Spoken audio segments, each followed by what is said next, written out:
Ya, perdón. ¿Y, Reinicié mi y tú máquina. tienes Python 3? Ah, bueno, ahí está Checo, mira. Pero es que Sí, no estoy usando el Python de mi máquina, sino Colab. Ah, ya. exacto. Y en ¿Y ese cuál? collab decía que al principio donde defines la matriz A, me marca un error de sintaxis. Qué cool. Ok, ok. Bueno, ahorita lo checo. A ver, entonces, ¿qué estamos viendo? O sea, para que dejar claro, porque tal vez eso fue lo que tampoco que dejé muy claro. Estamos pasando de el repaso de álgebra lineal al cómputo numérico, ¿no? Y la conexión, pues, fue la resolución de sistemas de ecuaciones lineales. Es un bonito ejemplo, porque ese algoritmo, el de Cholesky, es un mejor algoritmo para resolver ecuaciones lineales que LU, este, y pues en general medianamente utilizado para calcular eigenvectores o eigenvalores, ¿sale? Eso es como un ejemplo que intento ocupar, que voy a ocupar para mostrarles ese paso al cómputo numérico. ¿Lo vamos a ocupar? Sí, lo vamos a ocupar, pero de forma implícita, es decir, NumPy y SciPy ocupan la factorización de Cholesky para, dentro de sus algoritmos para calcular eigenvalores. Eh, lo vamos a ocupar, lo vamos a implementar. No, nada más quería mostrarles qué significa hacer cómputo numérico, ¿no? Lo que vamos a hacer nosotros de cómputo numérico como ejemplos son camins, digo, perdón, son alguna, encontrar la bisección, ¿no? Encontrar el valor más pequeño, resolver ecuaciones lineales utilizando métodos newtonianos, pero también como ejemplos de eso. Es la última fase que yo considero que de antecedentes que se requieren para hacer machine learning, ¿no? Está la prueba, que está viendo Rafa, está el álgebra lineal, los vectores, que son fundamentales, y está el tener que hacer el tener que hacer esto en la computadora, ¿no? Entonces, son aspectos que quisiera que conocieran por encima. Estoy de acuerdo que estaría muy bueno que pudiéramos ver con todo detalle cómo implementar Camins, pero nos vamos a tardar una eternidad, ¿no? Entonces, nada más es una introducción, una aproximación al cómputo numérico y la verdad es que es una materia bien divertida. O sea, le decía a Rafa que la última vez que cuando yo lo tomé, me pareció árida y después cuando la di me pareció particularmente interesante. Bueno, entonces me voy a unir. No sé si hasta aquí, Daniel, más o menos, y Moisés, queda clara la introducción de por qué intenté, bueno, Rafa y Ivy también, pues, pero no sé si queda más o menos clara la introducción de por qué intenté ver Cholesky. Sí, sí queda claro. Voy a entrar con la máquina, entonces.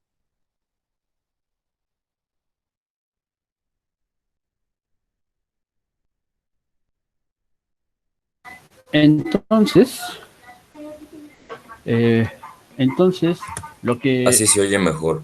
ok, lo que viste, Daniel, y lo que viste, Moisés, bueno, todos, en el video, fue pues el cómputo, la demostración de cómo funciona el algoritmo, ¿no?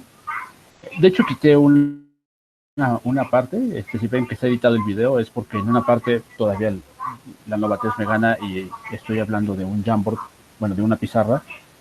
Lo estoy escribiendo en una y la dejé fija, ¿no? Entonces, por eso les quité esa parte en la que todavía es peor, ¿no? Que nada más me ven escribiendo y no pasa nada en el Jamboard, por eso lo quité. Ahí nada más en esa fase, lo único que si se fijan en la siguiente diapositiva, lo que termina apareciendo es una comprobación de por qué los elementos de la diagonal son positivos, particularmente el b cuadrado. O sea, es simplemente una muestra de por qué todos los elementos, al final, por qué toda la matriz es positiva, ¿no? También la diagonal, que eso es particularmente importante en este algoritmo. Ya no lo explico en detalle, pues porque ya era suficientemente árido y soporífero mi video como para todavía dejar esa parte, pero lo que hace la demostración y la construcción del algoritmo, que es inductiva, muestra cómo se factoriza la matriz, ¿no? Es de ese tipo de algoritmos constructivos que por inducción demuestran cómo se puede hacer, ¿no? Las cosas. Entonces, eso nada más es la parte del Jamboard. Ok, voy a presentarles ahora sí. Espero que una ventana. Espero que no crashee otra vez. Crucen sus dedos, si eso sirve de algo. Permitir, parece que sí, ahí va.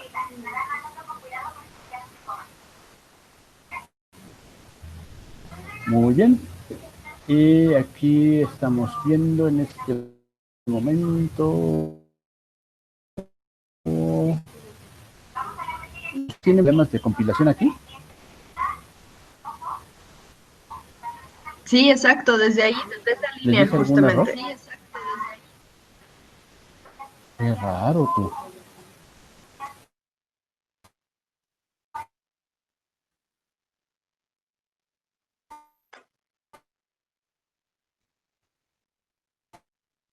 Sí, se ve bien, como pueden ver. Entonces le escuché la factoría.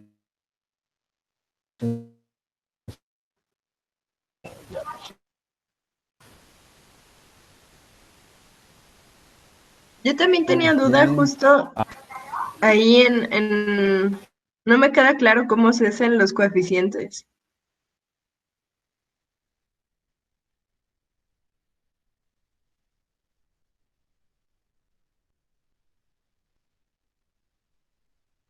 ¿Quién se comió, Checo o todos?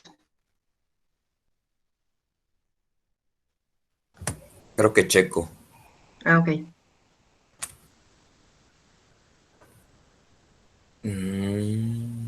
Bueno. ¿No te queda claro cómo sacar los coeficientes, Ivy? Sí, mira, pues ahí está el coeficiente L11, pues está ya, ¿no? Pero luego el Ujú. LIJ tiene el mismo factor, es 1 entre L y J. Ya. Y ya no lo estamos viendo. Se nos desconectó. Ya, perdón, Pobre. perdón, perdón, otra vez, por enésima vez, pero ya está, creo que ya quedó. Ok. Presentar ahora una ventana. Entonces les preguntaba si ustedes habían hecho antes estos procedimientos de factorización de matrices, es decir, si los han hecho. Todos han hecho el método gaussiano, lo vieron en álgebra, lo vieron lo vieron en la Gauss prepa, Jordan, ¿no? exacto. Pero no sé si habían hecho antes LU. LU es otro método de factorización bien intuitivo. Gaussiano sí. Ok, sí. Entonces es muy intuitivo, si en realidad LU es ya el nombre formal es LU, exactamente, ¿no? Y es simplemente Gauss hecho de forma algorítmica, ¿no? Entonces te terminas con dos matrices en las que está súper cómodo la resolución, computacionalmente hablando. La resolución de matrices es muy sencilla porque como es una matriz triangular, algún elemento es diferente de cero, ese es igual al término B, ¿no? Eso es lo que quería mostrarles con el Jamboard. Pero el punto es que se imagina una matriz triangular, algún elemento de esa, pues, como es cuadrada, el elemento de la diagonal será diferente de cero y se iguala al término B que necesiten, BN seguramente, y después se van resolviendo hacia atrás, ¿no? Con backward propagation, no me acuerdo cómo se llama el tecnicismo. Bueno, eso es lo que vamos a hacer, nada más que ahora solo la factorización es más económica y la factorización es más económica y también terminas con dos matrices, ¿no? Entonces voy a importar NumPy y bueno, aquí está el sistema que voy a resolver y, y este es el método, esto es el algoritmo que justo construí bueno, construí, ¿no? En realidad es el que se construye con Cholesky es básicamente ¿no? El primer elemento está dado, es la raíz de la matriz A, de la 1, 1, y después nos vamos resolviendo el elemento IJ, ¿no? El IJésimo y el elemento de la diagonal, ¿no? Ese es el Checo, último. Ajá. justo Perdón, ahí. Naina, tu voz. Ah, no, Ivy. A ver. No, Rafa, di. Es que si te fijas en el L y J, aparece L y J es igual a 1 entre L y J. ¿Sí Ajá, está bien eso? sí, está, es que se refiere al término recién calculado. Sí, aquí está, seguramente me falta un índice de... Ese estilo computólogo. Exacto, es un poco ese problema, De eso ¿no? de que n es igual a n más 1. Ajá, exactamente. O sea, el término de la diagonal es el último elemento calculado. Es una recursiva, ¿no? Exactamente, ¿no? O sea, porque aquí estoy operando sobre K. Entonces, Que no está recursiva, pero bueno. o sea, sí, recurrente, sí, o sea, el problema tiene razón Rafa, y el problema es la notación computacional, en la que aquí me faltaría otro índice en el que, no sé, estuviera hablando del elemento IJ-1, ¿no? El elemento I de la entrada J-1, que es Exacto. lo que seguramente falta aquí. A ver, vamos a ponerlo. ¿Dónde voy? L, aquí, -1. Ajá, algo así, ¿no? Sí, sí. Ajá, así. Y Y justo las Jotas de la suma, creo que son Is, ¿no? las J de la suma. Ajá, las de los en las Ls de. Estoy que seguro que esto es así. A ver. Ajá, sí tienes razón.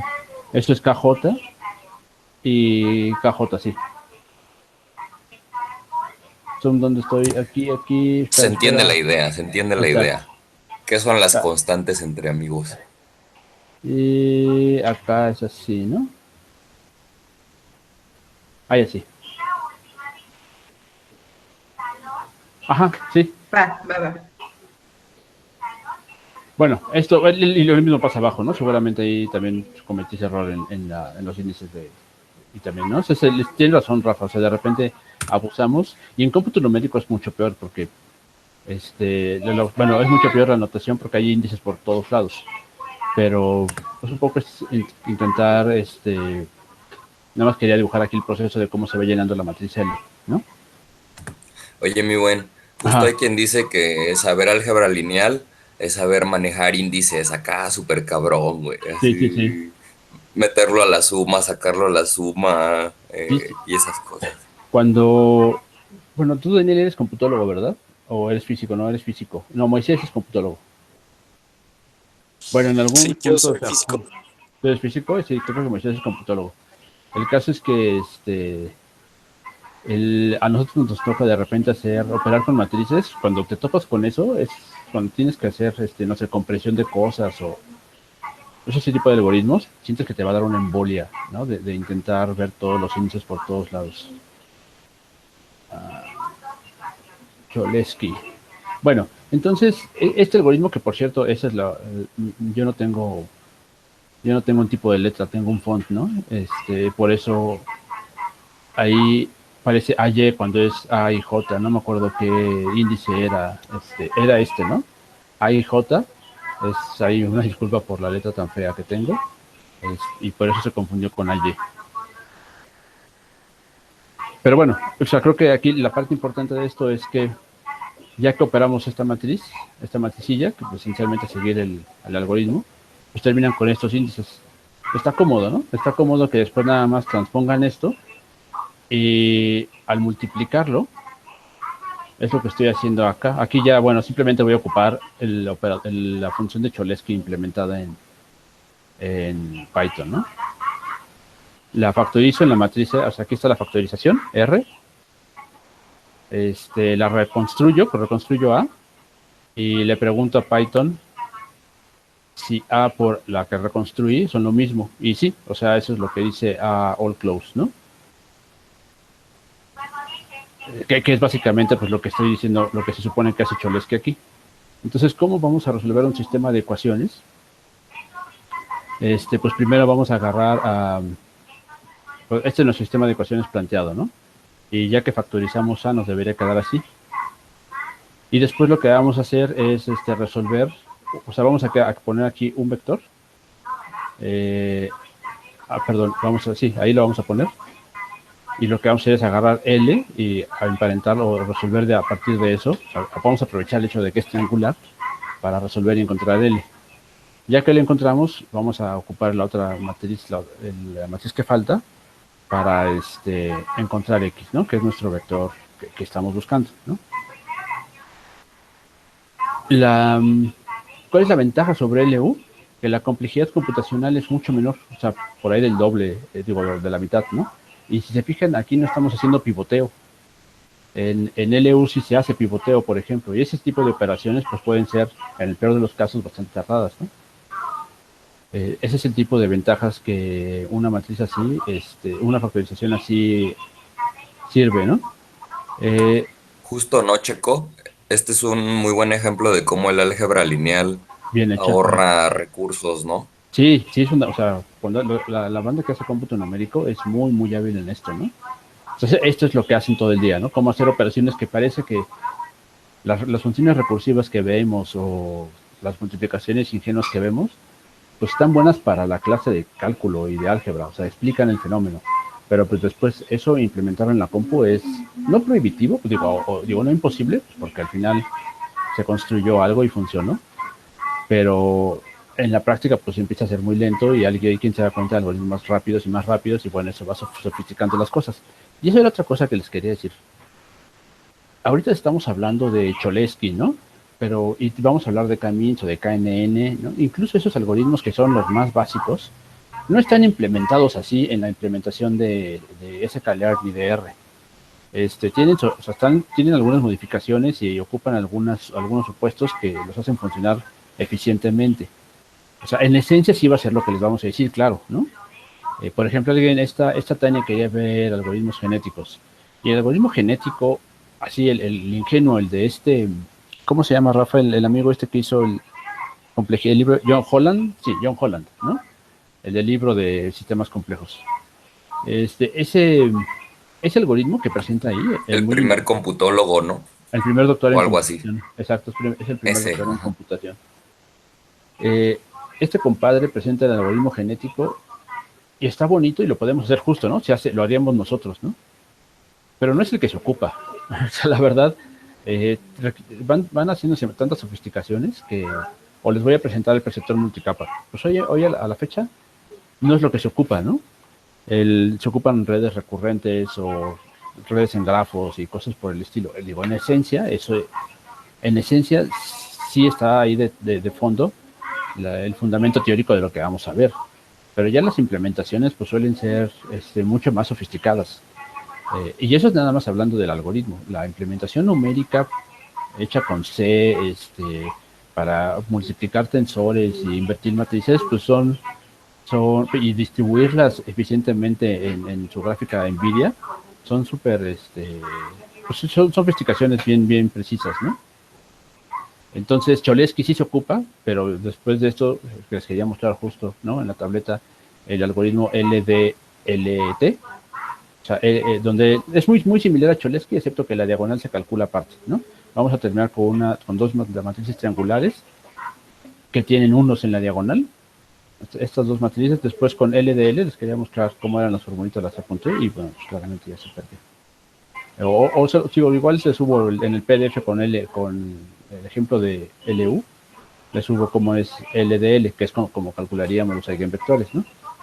Aquí hay puros unos de un lado, claramente en la transpuesta hay otros, y terminamos con otra matriz diagonal, en la que ya no tendríamos que calcular los eigenvalores. Y eso me lleva a la otra cosa, ¿no? Esta matriz, o sea, Cholesky sirve bien para matrices positivas definidas.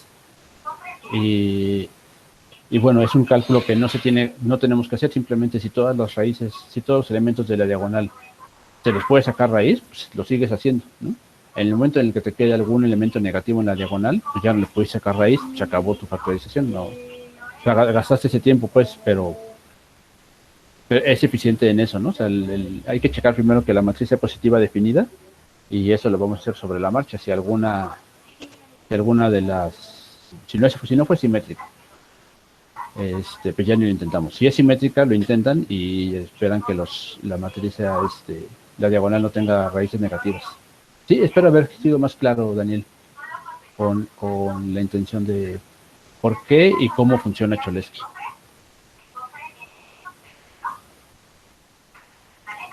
Cosas que sí vamos a ver, que sí vamos a ver y utilizar, que bueno, mi sugerencia es que los utilicen, aunque no están tanto en los libros, es condicionamiento de matrices. No sé si vieron el condicionamiento de una función alguna vez. No sé si sepan qué es este concepto de condicionamiento. Particularmente importante en cómputo numérico, es de los primeros temas que se ven. y me parece particularmente útil porque la idea sí, es eso y matrices bien condicionadas, ¿no? De conceptos son muy útiles para poder evaluar qué tan malo va a ser hacer operaciones en una matriz, ¿vale? Eh, no está tan reportada en los libros en todos los textos que van a ver de Machine Learning, no siempre los traen, pero algunos sí. Por ejemplo, el libro de Ian de Goodfellow, que es como de cómputo adaptativo de redes neuronales, está bien sofisticado y bien interesante. Pero, y ese en particular al principio trae álgebra, trae cómputo numérico, trae cálculo, optimización, pues, ¿no? Ese tipo de cosas. Y sí tiene alguna referencia a temas de cómputo numérico, sensibilidad, ese tipo de cosas. Entonces, por eso lo quiero ver. O sea, no todos los libros lo tocan, muy pocos en realidad. Y me parece un tema importante, ¿no? O sea, que ustedes tengan una matriz de datos, porque si algo vamos a tener son matrices de datos, pues sería bueno ver qué tan sensibles o qué tan ruidosos van a ser ante operaciones numéricas, ¿no? Entonces les voy a mostrar justo en un día, pero también eso, ¿no? Les voy a mostrar en un día cómo es ese tema. Y ya con eso cerramos nuestra fase introductoria. Tal vez ha estado un poco larga, bueno, no, creo que ni tanto, ¿no? Eh, pero la idea es mostrarles pues los elementos que son necesarios para agarrar básicamente cualquier libro de Machine Learning y echarse un clavado en los algoritmos, ¿no? Como ven. Entonces, me da gusto que haberte resuelto la duda, Daniel. Bueno, y la otra, díganme, ya nadie puede instalar, digo, pueden correr ¿alguien no puede correr el notebook? No, sabes que había nada más, Moisés tenía razón, había un paréntesis extra, pero ya borrando ese paréntesis, corre todo. Pero ¿cómo? O sea, ¿cómo puede haber? Tal vez les compartí la primera versión, ¿o qué diablos pasó? Es decir, yo recuerdo haberles compartido una que ya funcionaba bien. Pues no sé, a mí cuando lo abrí así tal cual, había un paréntesis, la primera vez que defines la matriz A, Ajá, ahí. ahí antes de la A había un paréntesis, pero que ese estaba nada más abierto ahí y ya no cerraba en ningún lado. Ok. Lo Bueno, borré y ya. pero el código, o sea, la parte de NPRA y todo este tipo de cosas. Por eso ahí, justamente ahí era donde estaba el paréntesis extra, pero ya Ah, después de eso ya corre, borrando ese paréntesis ok. ahí, Ok, bueno, el me da primero, gusto. el que está antes de la A, que no cerraba en ningún lado, ya corre todo lo demás. Me da gusto. Bueno, ese es un ejemplo rápido de cómo ocupar una factorización, ¿no? Es lo que quería mostrarles.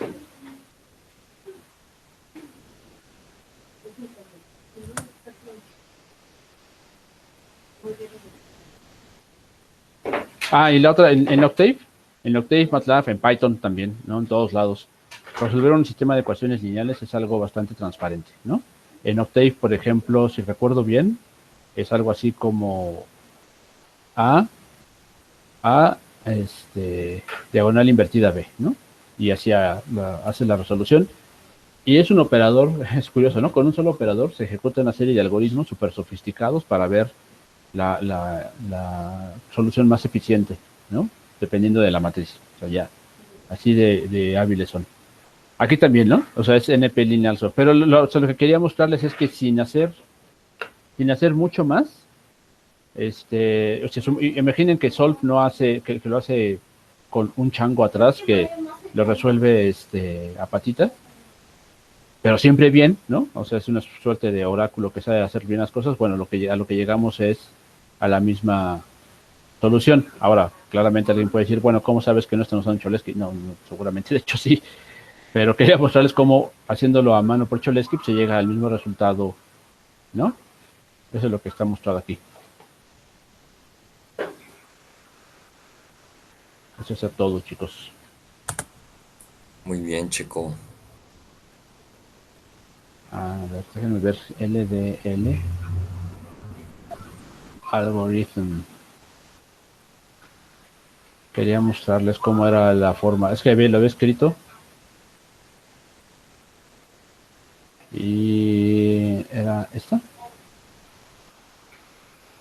O sea, lo revisé en un libro de cómputo numérico, pero ahorita lo malo es que no lo tengo a la mano, ¿no? Está en la tableta. Bueno, ya, luego les muestro cómo es el LDL que utilizaremos para calcular los eigenvectores. En Oye, fin, chico, dime, ¿crees que podría abordar rápidamente lo de la pregunta que hizo Moisés me parece muy bien. para Can-Nearest Neighbors? Porque creo que pues, da tiempo y aunque lo vayamos a ver más a detalle, igual pues, para que no se vayan como, porque también esta Dulce puso lo de que era como una caja negra de momento, Sí, y sí es una caja negra de momento, pero pues podemos abordarlo rápidamente. yo voto a favor. Apago mi Va, micrófono. va que va. Moisés, sí estás por ahí, ¿verdad? ¿Recuerdas que justo preguntabas cómo, cómo clasificaban, cómo se clasificaba a los pacientes en enfermos o en sanos, ¿no? En el dataset de enfermedad cardíaca. Entonces, la idea es que si recuerdas, en ese dataset había una columna que era el target, que era si tenían o no enfermedad cardíaca, y el resto de columnas eran columnas numéricas de algún tipo, ¿no? Edad, bla, bla, bla, el colesterol, presión y demás. Si nosotros nos fijamos en las columnas que no son la de target, todas esas columnas que sean numéricas, nos definen un espacio n-dimensional donde n es ese número de columnas. ¿Qué quiere decir? Que cada uno de los pacientes tiene un conjunto de coordenadas en ese espacio, ¿no? Por lo tanto, Can-Nearest Neighbors, como su nombre lo dice, consiste en fijarse, bueno, tenemos que dar una medida de distancia, de eso vamos a hablar con calma, pero en este espacio n-dimensional podemos pues, clásicamente sacar la distancia euclidiana o la de Manhattan, ¿no? O sea, alguna distancia para ver qué tan lejanos están esos puntos en ese espacio n-dimensional. Y entonces lo que hace Can-Nearest Neighbors básicamente es para clasificar a un paciente nuevo como enfermo o no enfermo, es agarrar a este cuate, o sea, agarramos, digamos, del conjunto de prueba, agarramos al primer paciente, nos fijamos en sus variables, las n variables que no son la de target, y vemos, fijando la K, ¿no? Quiénes son los K vecinos más cercanos, y son, creo que la K la habíamos fijado en 3, es fijarse en los 3 otros pacientes que son más cercanos a este. Y básicamente de estos 3 pacientes cercanos nos fijamos en la etiqueta que tienen de diagnóstico, que puede ser enfermo o sano. Entonces, de estos 3, pues puede ser que los 3 estén enfermos, los 3 estén sanos, 2 estén enfermos, uno esté sano y todas esas combinaciones. La manera en la que nosotros asignaríamos la categoría a este nuevo paciente en función de esos 3 vecinos sería por democracia, literalmente fijarse en la moda, ¿no? Entonces, si tenemos a 2 pacientes enfermos, de 3 posibles, de 3 vecinos, ¿no? Entonces diríamos que el cuate está enfermo. Ahora, esto se puede refinar un poco más y en lugar de fijarnos en la moda, o sea, que en este caso es el dato que más se repite, ¿no? Sería sacar literalmente una probabilidad a partir de estas frecuencias. ¿Qué quiere decir eso? Que si tenemos 2 pacientes enfermos o 2 vecinos enfermos de 3 posibles, porque la K es igual a 3, la prueba de que este nuevo paciente esté enfermo sería 2 entre 3, es 0.66, 666, ¿no?